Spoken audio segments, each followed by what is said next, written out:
वक्फ board को लेकर सोनिया गांधी ने कहा है कि मनमानी की जा रही है, पारित किया गया है। मुस्लिम तुष्टीकरण की जो राजनीति करते हैं वह मनमानी कहेंगे, और जो पारदर्शिता चाहते हैं, जो भ्रष्टाचार से मुक्ति चाहते हैं, जो गरीब मुसलमान जो 90% से ज़्यादा उसका भी भला चाहते हैं, जो कुछ लोगों की जागीर बन करके वक्फ बोर्ड रह गया था और वह कांग्रेस ने साजिशन ऐसा किया था।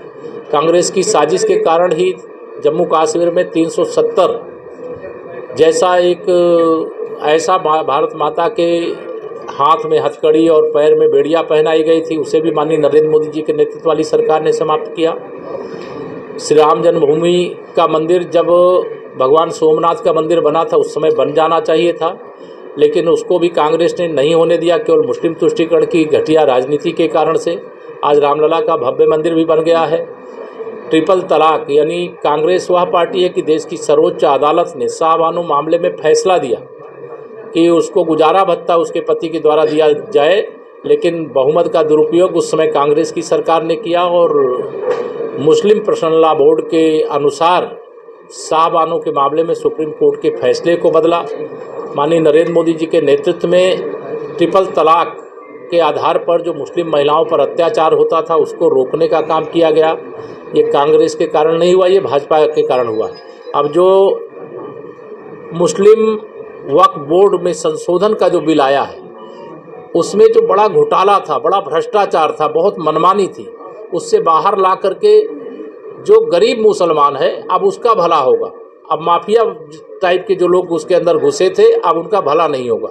अब कोई भी ज़मीन को वक्फ वाले पहले कह देते थे कि ये सर्किट हाउस है, अब वो कह दें वक्फ बोर्ड वाले, इसके पहले जो कानून चल रहा है वर्तमान में, अगर सर्किट हाउस को कह दें ये वक्फ बोर्ड का है तो ये वक्फ बोर्ड का हिस्सा मान लिया जाता था। लेकिन अब जिला का जो कलेक्टर होगा उसकी अगुवाई में जांच होगी कि वक्फ की ज़मीन है तब तो वक्फ में दर्ज होगी, ये नहीं कि उन्होंने कह दिया इसलिए नहीं दर्ज हो जाएगी। ऐसे बहुत अच्छे फैसले इस कानून का पूरा देश स्वागत कर रहा है और मैं बधाई दे रहा हूँ। जेडीयू के नेता सुप्रीम कोर्ट जाना चाह रहे हो किसी मामले को लेकर?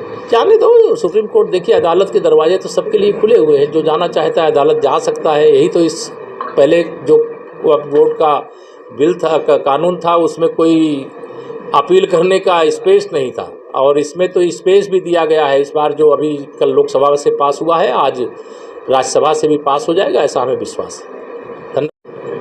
मुस्लिम विरोधी बताने के पीछे का एकमात्र मैंने कहा कि इस समय मुस्लिम के वोटों को अपने अपने बैंक के रूप में इस्तेमाल करने की लड़ाई कांग्रेस सहित भाजपा विरोधी दलों के अंदर चल रही है।